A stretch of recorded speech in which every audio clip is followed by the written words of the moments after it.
Hello and welcome to the Commander's Quarters, your Magic the Gathering source that helps you command your budget.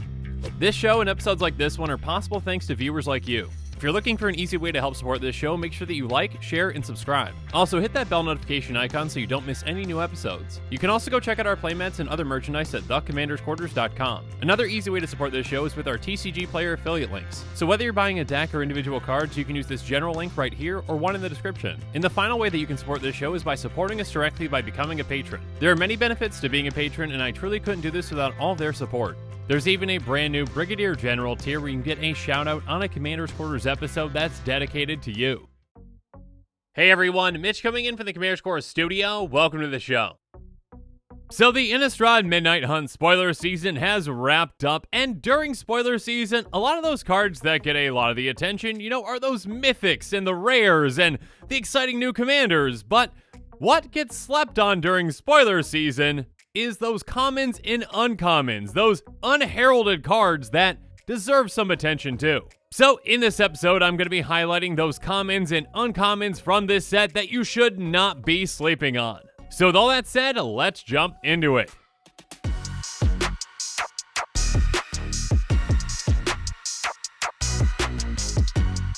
Now, the last time I started off one of these episodes, I believe I did it in reverse Wooburg order, so we're back to Wooburg, cause why not? So when it comes to white commons and uncommons, let's start off with Lunarch Veteran, Bereaved Survivor, and Cathar Commando. Lunarch Veteran is a 1/1 human cleric for a white that says whenever another creature enters the battlefield under your control, you gain 1 life. Now on top of that, it has Disturbed, and we'll talk about that side here in a second, but this front is already fantastic for a lot of decks out there. In a way, it's sort of like half of a Soul Sister because it does count when your creatures come into play, just not your opponents. Regardless, when this does die, you can still get some extra value out of it by casting it for its Disturb cost from your graveyard. And for just 1 and a white, you get a 1/1 Flying Spirit Cleric that says whenever another creature you control leaves the battlefield, you gain 1 life. So the front gains you life when your creatures enter, and the back gains you life when your creatures die or leave the battlefield. Next up, let's talk about another flip card with Bereaved Survivor. Bereaved Survivor is a 2/1 that says when another creature you control dies, transform Bereaved Survivor. This transforms into Dauntless Avenger, a 3/2 that says whenever it attacks, return target creature card with mana value 2 or less from your graveyard to the battlefield, tapped and attacking. So if you've got a low to the ground deck with a lot of creatures that have mana value 2 or less, you can get some extra value out of this. And speaking of 2 mana creatures, there's Cathar Commando, which, this thing is pretty fantastic. It's a 3/1 with flash that has pay 1, sacrifice it, destroy target artifact or enchantment. So this is kind of like a Caustic Caterpillar but in white, but for different mana, and okay, it's somewhat like a Caustic Caterpillar, but yeah, this thing can be pretty impactful. It's a 3/1 for 2 mana, so again, that's already a decent amount of power for 2 mana. It has flash, so it can actually be kind of like a lightning bolt in a way too. If someone's attacking with a creature, you can flash this in, block, and take out that creature if it's only got 3 toughness. Or, you can just flash in at the end of the turn and save mana for other things too. Regardless, when you do have it in play, only having to pay 1 mana to get rid of a pesky artifact or enchantment, that's pretty fantastic. Next up, Mono White has some card advantage with Gavany Dawnguard. Gavany Dawnguard is a 3/3 human soldier that has Ward 1, and it says if it's neither day nor night, it becomes day as Gavany Dawnguard enters the battlefield. It says whenever day becomes night or night becomes day, look at the top 4 cards of your library. You may reveal a creature card with mana value 3 or less from among them, put in your hand, put the rest of the bottom of your library in any order. Throughout the game, it's bound to change from day to night and night to day, so this can actually get you quite a few creatures off the top of your library. Again, that is restricted to a creature that's got mana value 3 or less, but again, if you've got a very low to the ground deck, this can get you quite a few cards into your hand. And the final white card that I want to highlight is Sunset Revelry. It says if an opponent has more life than you, you gain 4 life. If an opponent controls more creatures than you, create 2 1/1 white human creature tokens, and if an opponent has more cards in hand than you, draw a card. So it's kind of like a timely reinforcements, but for 1 less mana. It gives you slightly less life than that, it gives you slightly less creatures than that, but it also has the potential to draw you a card. That's right, in Mono White, you can actually draw a card. What a concept. Regardless, in a multiplayer game like Commander, chances are pretty high that you're going to hit at least a few of these. I mean, obviously that does depend on your deck. If you've got like a life gain tokens deck, this probably might not hit those first 2. Regardless, this can definitely be incredibly impactful for a 2 mana card. I mean, has the potential to gain you 4 life, give you 2 tokens, and replace itself by drawing you a card. But now it's time for us to move on to the blue cards that I'm going to be highlighting with Consider, Geistwave, and Ominous Roost. There is absolutely no doubt in my mind that Consider is going to be an incredibly popular card in Commander. It's an instant for a blue and it says look at the top card of your library, you may put that card into your graveyard, draw a card. Or if Surveil was an evergreen mechanic, it would say Surveil 1, draw a card. So essentially this is a better version of Opt for a lot of decks out there. Many decks would prefer to actually put that card into their graveyard versus on the bottom of their library for a multitude of reasons. So yeah, this is going to be a popular card. I mean, Opt sees play already in 10% of eligible decks, so this could definitely see even more play than that. It very well might be the most played card from the entire set. And it's a common, so yeah. Regardless, another common that very well might see some play is Geistwave. Geistwave is an instant for 1 and a blue, and it says return target non-land permanent to its owner's hand. If you control that permanent, draw a card. There are a ton of options out there for an instant that costs exactly 1 and a blue and bounces a non-land permanent. And this is definitely one of the better ones that we've seen lately. Obviously, you can still bounce an opponent's permanent if you need to for just 2 mana. But if you want to save one of your own things or bounce one of your own things back to your hand for another reason, when you do so, this also cantrips. So in that situation, it's kind of like an Into the Royal or Blink of an Eye, but without that extra kicker cost. Obviously, this isn't going to cantrip every single time, but when it does, it's just a nice extra value for saving your permanent and getting an extra card back. And the final blue card that I want to highlight is Ominous Roost. It has, when it enters the battlefield or whenever you cast a spell from your graveyard, create a 1/1 blue bird creature token with flying, and this creature can block only creatures with flying. So if you've got a deck that's looking to cast things from your graveyard, whether you've got a commander that lets you do so, or if you've got cards that have flashback or jumpstart, etc., yeah, this can help you make a token army. Now that token army can only block flying creatures, but they also have flying, so they're going to be getting through on a lot of players. Next up, and actually what might be my favorite art from the entire set, there's Rotten Reunion. This may look familiar if you've ever seen the painting American Gothic, and if you haven't seen that painting, well, please look that up after this episode. Regardless, Rotten Reunion is an instant for a black that says exile up to 1 target card from a graveyard. Create a 2/2 black zombie creature token with Decayed. And on top of that, it's got flashback for 1 and a black. So first up, this card has a lot going for it when it actually didn't have to. It could have been worded differently. Exile up to 1 target card from a graveyard. The up to is huge. So yes, this card can be used as graveyard hate. If someone's trying to, say, reanimate a creature out of their graveyard, get rid of it. Or again, if you know someone's going to be flashing back a card or jumpstarting a card from their graveyard, get rid of that too. But if there aren't any targets for this, you can still utilize it to make a token. And in fact, you can do this twice again because it's got flashback. Now again, those tokens do have Decayed, but you can actually use that to your advantage if you've got a deck that, say, has a lot of death triggers. So this is a token-making, graveyard-hating spell that you can utilize twice. Next up, there's Ghoulish Procession, which is an enchantment for 1 and a black. It says whenever 1 or more non-token creatures die, create a 2/2 black zombie creature token with Decayed. This ability triggers only once each turn. So yes, this ability triggering only once each turn is most definitely a limiting factor. That being said, this is a 2-mana enchantment that counts everyone's non-token creatures, not just your own. So essentially with each trip around the table, you've got the potential to make up to 4 tokens with, again, this 2-mana enchantment. Yeah, this can give you a ton of value in the right deck. Next up though, let's move on to Infernal Grasp. Infernal Grasp is an instant for 1 and a black, and it says destroy target creature, you lose 2 life. This has got to be the best Doomblade type card that we've seen in a long time, if not ever. When it comes to these 2-mana spells that destroy a creature, typically there's a restriction. For example, Doomblade destroys target non-black creature, and yet it still sees play in about 3% of eligible decks on EDH Rec. For the same cost, Go for the Throat destroys target non-artifact creature, so again, that's probably more applicable to a lot of situations, and that one sees play in 5% of eligible decks. Again, this one has the exact same mana cost as those two, and there is absolutely no restriction. You can destroy any creature. Now yes, obviously there is a cost to this in that you lose 2 life, but 2 life in Commander is essentially nothing. I mean, that's 5% of your life total in a lot of situations. You would much rather just lose the 2 life and be able to target whatever you want than not be able to target the thing that you need to when you are desperate to do so. I mean, essentially this is an easier to cast Terminate with a small downside that can fit in a lot more decks.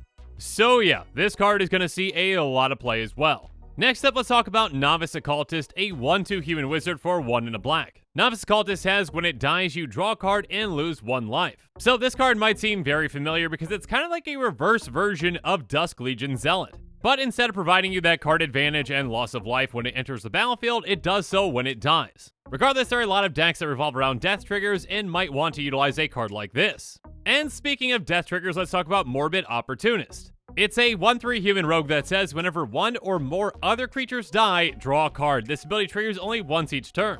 So much like a card like Ghoulish Procession, this has limiting factors. At the most, on each turn you're going to be drawing one card from this no matter how many creatures die. But still, if you've got a deck that revolves around sacrificing creatures whenever you want to with a free sacrifice outlet, well, you can get a lot of value out of this. And keep in mind, the most important part about this card, it does not say non-token.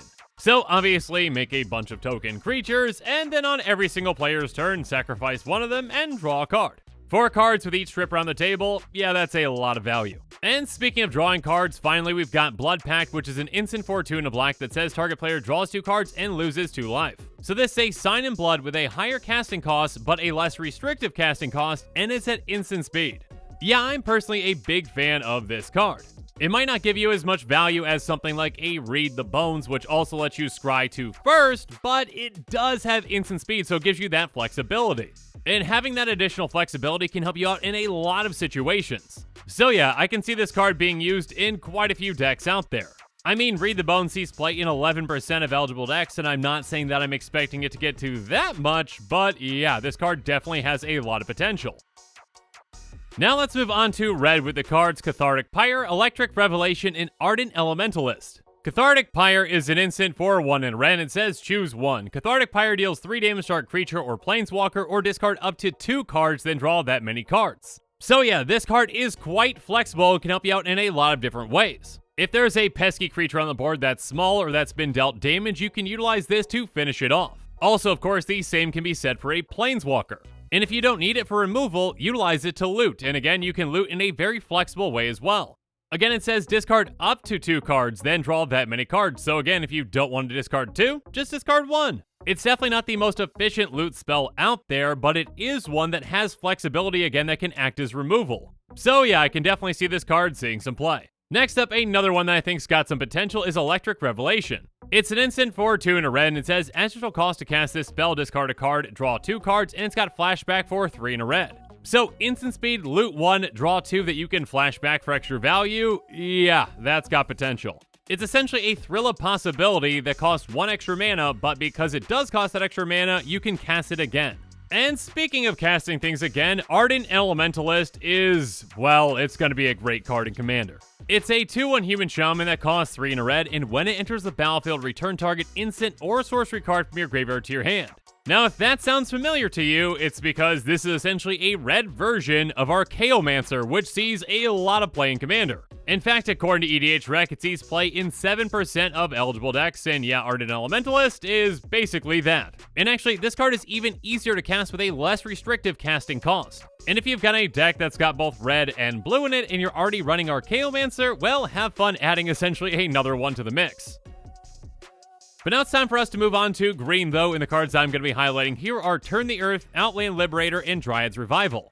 Now, actually, I might just be a bit biased with Turn the Earth because I recently built my Cody deck, and this card would be perfect in it, but I think this card has a good amount of applications out there, so I still want to highlight it. It's an instant for a green that says choose up to 3 target cards in graveyards. The owners of those cards shuffle them into their libraries, you gain 2 life, and it's got flashback for 1 and a green. This card is literally worded in the perfect way possible for you. Again, since it says up to, you can choose anywhere between 0 and 3. You're not forced to have 3 legal targets.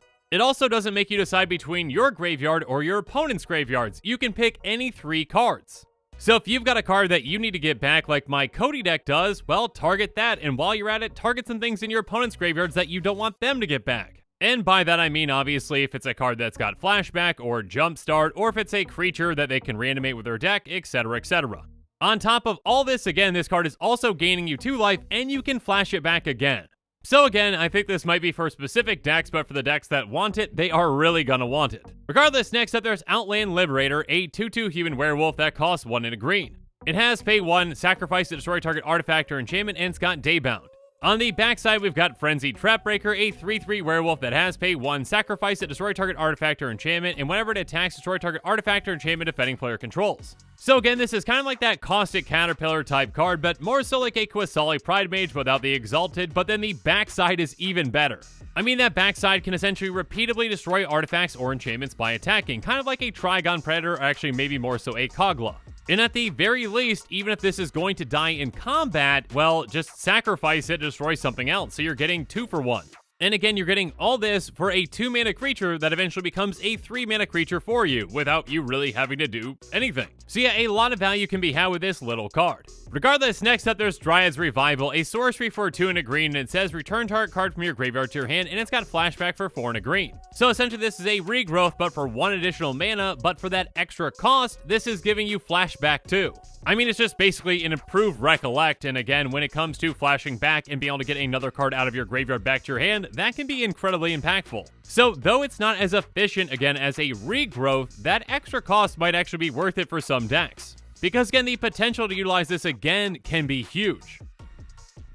Next up though, let's talk about some multicolored spells, starting off with Faithful Mending, Blade Stitch Scab, and Join the Dance. Faithful Mending is an instant that costs white-blue, and it says you gain 2 life, draw 2 cards, then discard 2 cards, and it's got a flashback cost of 1 white-blue. So this is kind of like an Azorius version of Faithless Looting. Now, yes, this spell does cost 1 more mana, but its flashback cost is the exact same. And on top of that, again, when you are casting this or flashing it back, you're gaining 2 life. And that life gain can definitely be relevant to certain decks. But the most important difference between this spell and Faithless Looting is that this is at instant speed, whereas Faithless Looting is a sorcery. So again, for that 1 additional mana just on the regular cast, you're getting a lot of extra value out of this. Now, I'm definitely not trying to claim that this is better than Faithless Looting. What I am trying to say is that you get a lot of extra value for that extra cost, and yeah, this card has a lot of potential in Commander. Next up though, there's Blade Stitch Scab, which is a 2/3 zombie soldier that costs blue-black, and it's a very simple card that says, other zombies you control get +1/+0. Now I'm not going to go into too much detail about what kinds of decks want this card. The answer is pretty obvious. Zombie tribal decks. Okay, moving on. Next up, how about Join the Dance, a sorcery for a green and a white that says create 2 1/1 white human creature tokens, and it's got flashback for 3 green-white. So this is kind of like a Dragon Fodder, or maybe more so a Raise the Alarm, but in Selesnya, so it is slightly harder to cast at that more restrictive casting cost, but you also have the opportunity to flash it back as well. So you can cast this early and get some tokens out, and then when you've got some extra mana later, flash it back for more tokens. Obviously, a token deck or a deck that's built around humans might want to utilize this card. Next up, yet another 2-mana spell, but this time we're in Orzhov with Rite of Oblivion. Rite of Oblivion is a sorcery that costs white-black, and it says as total cost to cast this spell, sacrifice a non-land permanent, exile target non-land permanent. And it's got a flashback cost of 2 white-black. Now this card does have some major upsides, but also some major downsides to it as well. The first and most apparent one is that unfortunately this card is a sorcery, not an instant. So just that on its own is most definitely going to limit what kinds of decks might want this. That being said, this is a 2-mana removal spell and then a 4-mana removal spell for pretty much anything on the board. And again, it's exile, not destroy. Now, obviously that does come with the cost of sacrificing a non-land permanent each time, but some decks actually even want to sacrifice things. So if you've got a deck that either wants to or is okay with sacrificing non-land permanents, and you're okay at the sorcery speed, yeah, this can be a removal spell that you can utilize multiple times to get rid of basically whatever you want. Okay, except for like Gaia's Cradle. Yeah, non-land, okay? Regardless, next up we've got Diregraph Rebirth, a sorcery for 3 black-green. It's going to cost 1 less for each creature that died this turn. It says return target creature card from your graveyard to the battlefield. It's got a flashback cost of 5 black-green. Now your typical reanimation or zombify spell has a cost around 4 mana. This one does cost 5 mana on its face value, but if you've got a deck that's looking to sacrifice some creatures for value, well, this can cost as low as 2 mana. And again, you can flash it back a second time for as little as, again, 2 mana. So for the right deck, this can definitely be a fantastic multi-reanimation spell. But now let's move on to Storm Skrillex, a 2/4 Drake Horror that has flying that costs 3 blue-red. It says instant sorcery spells you cast cost 1 less to cast, and whenever you cast an instant sorcery spell, Storm Skrillex gets +2/+0 until end of turn. So it's kind of like a Wee Dreadnoughts or one of those types of creatures, but also kind of in combination with Goblin Electromancer. It helps you cast more and more instants and sorceries in a turn by reducing the cost, and it can also hit for a lot of damage. So yeah, there are definitely certain decks out there that can utilize a card like this. Finally though, let's cover some artifacts that I want to highlight as well with Jack-O-Lantern and Moonsilver Key. Jack-o'-lantern is an artifact for 1 that has pay 1 and tap and sacrifice it, exile up to 1 target card from a graveyard, draw a card. And by paying 1, you can exile it from your graveyard to add 1 mana of any color. So in an artifact-centric deck, maybe like a Joyride deck or an Eggs deck where you're looking to sacrifice artifacts to draw cards or get more artifacts into play, this can definitely find a spot. Again, on top of drawing you a card, it can help get rid of up to 1 target card, so again, it has that flexibility, and on top of that, when it's in your graveyard, you can still utilize it to filter your mana. And finally, there's Moonsilver Key, an artifact for 2 that has pay 1 and tap and sacrifice it, search your library for an artifact card with a mana ability or a basic land card, reveal it, put in your hand, then shuffle. So this can essentially go get you a mana rock, and depending on your deck and depending on what mana rocks you have in it, it can help you out in different ways. I mean, obviously, if you just want, you can go get Soul Ring, and there you go, you get 2 extra mana every turn, cause Soul Ring. But you can also go get something like, Midnight Clock, which can help you refill your hand at a certain point. Or if you're absolutely desperate and you need to get a land and fix your mana, go for it, go get that basic land with this too. So this is a flexible card that can help out in certain decks. And with that, the show is coming to a close, so it's my turn to hear from you. So in the comments below, let me know what your thoughts on this episode are, and as always, thanks again and have a good one.